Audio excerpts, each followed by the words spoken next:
वन्देऽहं श्रीगुरो श्रीयुतपदकमलं श्रीगुरुं वैष्णवांश्च श्रीरूपं साग्रजातं सवनरघुनाथान्वितं तं सजीवं साद्वैतं सावधूतं परिजनसहितं कृष्णचैतन्यदेवं श्रीराधा कृष्णपादान् सवनललिता श्रीविशाखान्वितांश्च अमज्ञानतिमिरन्धस्य ज्ञानाञ्जनशलाकया चक्षुरुन्मिलितं येन तस्मै श्रीगुरवे नमः। नमो विष्णुपादाय गौराङ्गप्रेष्ठरूपिणे श्रीभक्तिविबुधाय वैवधान्ति नामिने वाञ्छाकल्पतरुभ्यश्च कृपासिन्धुभ्येव च पतितानां पावनेभ्यो वैष्णवेभ्यो नमो नमः। जय श्री कृष्ण चैतन्य प्रभु नित्यानंद श्री अद्वैत गदाधर शिवासादि गौर भक्तवृंद। हरे कृष्ण कृष्ण कृष्ण हरे हरे हरे राम राम राम हरे हरे। सर्वग्रस्मादि गुरुदेव श्रीमद् भक्ति विबुधवधायन गोस्वामी महाराज पादपद्मे दंडवत प्रणाम निवेदन करी कृपा करुन हृदय मंदिर अवस्थित या हरि कथा श्रवण करान। तत्पश्चात परम गुरुदेव एवं गुरु परम्परा प्रति सश्रद्धा दंडवत प्रणाम निवेदन करी कृपा करुन যাতে আজ আমি হরি কথা শ্রবণ করতে পারি। सभाय उपस्थित समस्त वैष्णववृंद वैष्णवीवृंद मातृमंडली पितृमंडली समस्त भक्तवृंद चरणे सश्रद्धा दंडवत प्रणाम निवेदन करी कृपा করুন যাতে আজ আমি হরি কথা শ্রবণ করতে পারি। আজ আমরা শ্রীমদ্ ভগবত গীতার ত্রয়োদশ অধ্যায় থেকে শ্রবণ করব। এই অধ্যায়ের আজ আমরা 31তম শ্লোক শ্রবণ করব। এই শ্লোকে ভগবান শ্রীকৃষ্ণ প্রকৃতি ও পুরুষ সম্পর্কে কি বর্ণনা করেছেন সেটির সম্পর্কে আজ আমরা শ্রবণ করব। তো ভগবান শ্রীকৃষ্ণ কি বলছেন এই শ্লোকে? যদা ভূত পৃথক ভাবম একস্থামনুপশ্যতি তত এব চ বিস্তারম ব্রহ্ম সম্পদ্যতে তদা। এখন যে শ্লোকটি আমরা শ্রবণ করলাম এর কি অর্থ সেটি আমরা জানবো। তো এখানে ভগবান শ্রীকৃষ্ণ কি বলছেন, যখন বিবেকী পুরুষ জীবগণের পৃথক পৃথক অস্তিত্বকে অর্থাৎ যে ব্যক্তি জ্ঞানবান সঠিক জ্ঞান অর্জন করেছেন সেই সমস্ত ব্যক্তি কি দর্শন করেন, জীবগণের পৃথক পৃথক অস্তিত্বকে একই প্রকৃতিতে অবস্থিত, অর্থাৎ প্রতিটি জীবের বিভিন্ন প্রকার শরীর রয়েছে সেই সমস্ত শরীর কি একই প্রকৃতিতে অবস্থিত এবং একই প্রকৃতি থেকে তাদের বিস্তার। সমস্ত কিছু জীব একই প্রকৃতি থেকে এসেছে, আবার সেই একই প্রকৃতি থেকে আবার বিস্তারিত লাভ করেছে। তো এই প্রকার দর্শন যিনি করে থাকেন তখন তিনিকে কি বলা হয়, তিনি ব্রহ্মভাব প্রাপ্ত হয়েছেন। তো এই শ্লোকে কিভাবে কেউ যদি ব্রহ্মভাব যদি লাভ করতে পারে সেই সম্পর্কে তার কি অনুভূতি সেই সম্পর্কে বিস্তারিতভাবে বর্ণনা করেছেন।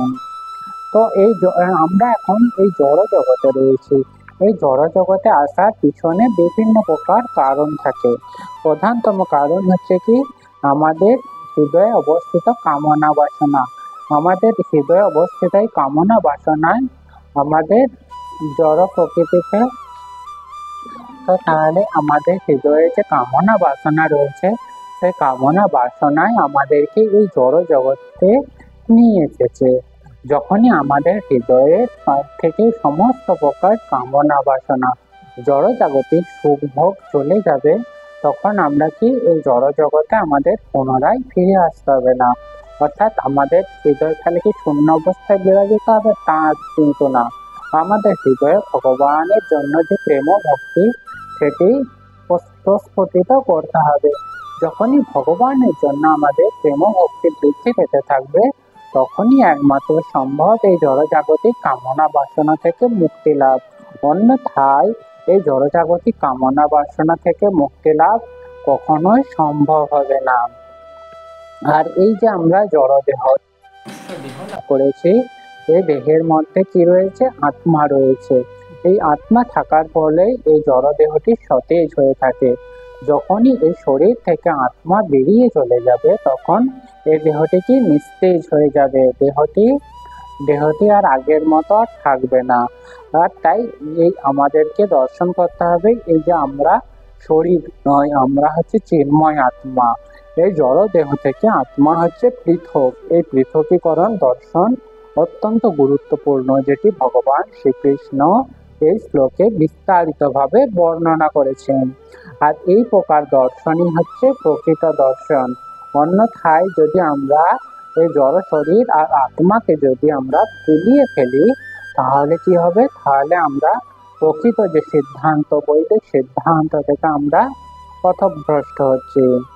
আর যখন মানুষ জড় দর্শন করে থাকে, এটিকে কি বলা হয়? চিন্ময় দর্শন। আর জড় দর্শন মানুষ, দেবতা, কুকুর, এছাড়াও কি বিভিন্ন প্রকার জড় শরীর রয়েছে।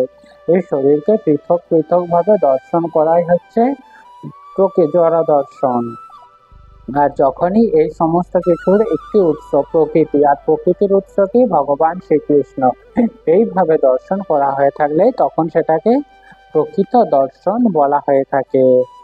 আর এই জড়জাগতিক আমাদের যে ধারণা, জড়জাগতিক চিন্তা ভাবনা, এগুলির ফলে কি বিভিন্ন প্রকার বিভেদ আমরা উপলব্ধি করতে পারি।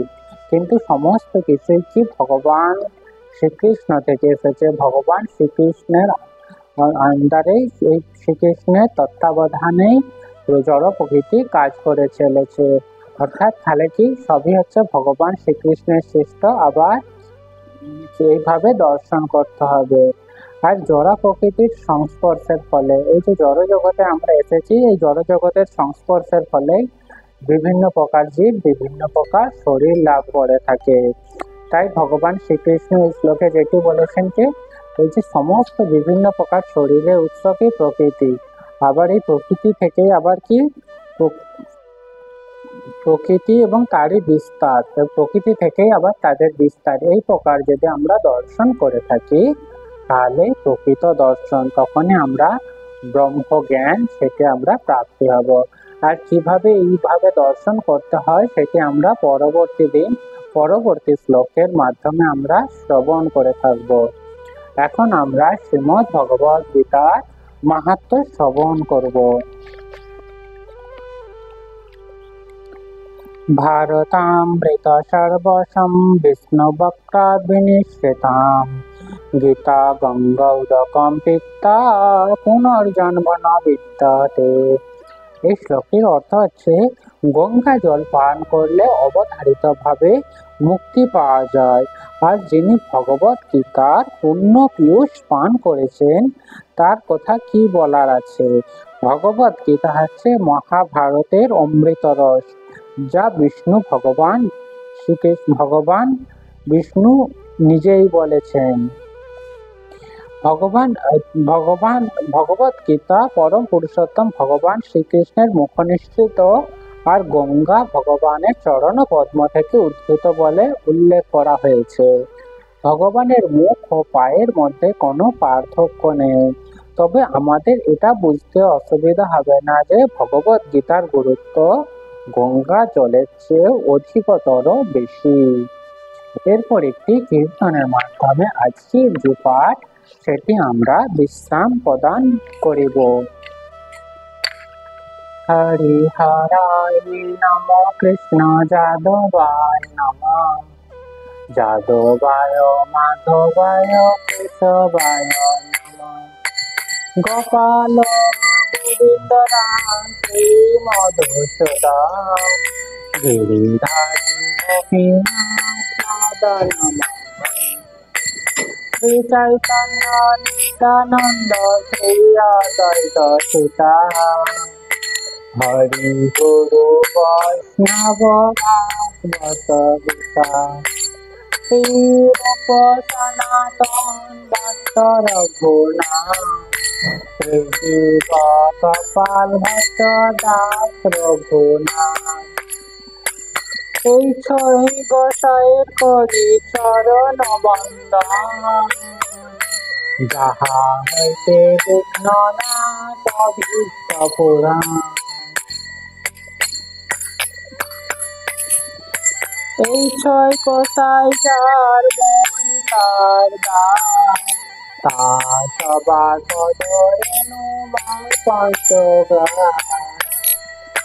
তাদের চরণ সেবী ভক্ত শনিবার, জনমে জনমে হয় অভিলাষ। এই ছয় গোসাই যাবে ভজে কৈলাবাস, রাধা কৃষ্ণ নিত্য লীলা করিলা প্রকাশ। আনন্দে মন হরি ভজ বৃন্দাবন, শ্রী গুরু বৈষ্ণব মদে জয় রাম। শ্রী গুরু বৈষ্ণব পাদ পদ্ম করিয়া, নাম সংকীর্তন করে নারোত্তম দাস। হরে কৃষ্ণ কৃষ্ণ কৃষ্ণ হরে হরে, হরে রাম রাম রাম হরে হরে। নিতাই গৌর হরি বল, হরি বল, হরি বল, হরি বল। নিতাই গৌর হরি বল, হরি বল, হরি বল, হরি বল। নিতাই গৌর হরি বল, হরি বল, হরি বল, হরি বল। জয় শ্রী নিতাই গৌর প্রেমানন্দ হরি হরি বল। জয় শ্রী শ্রী গুরু গৌরাঙ্গ রাধারবিন্দ গিরিধার কি জয়। জয় শ্রী অপরিপর শ্রী শ্রী গুরু গৌরাঙ্গ গদাধর রাধা গোপীনাথ গিরিধারি जगन्नाथ लक्ष्मण नृसिंह भगवान की जय। जय अपन गुरुदेव की जय, गुरु परंपरा की जय, वृंदा देवी तुलसी महारानी की जय, भगवान मंगल हरिनाम संकीर्तन की जय। जय श्री निताई गौर प्रेमानंद हरि हरि बोल।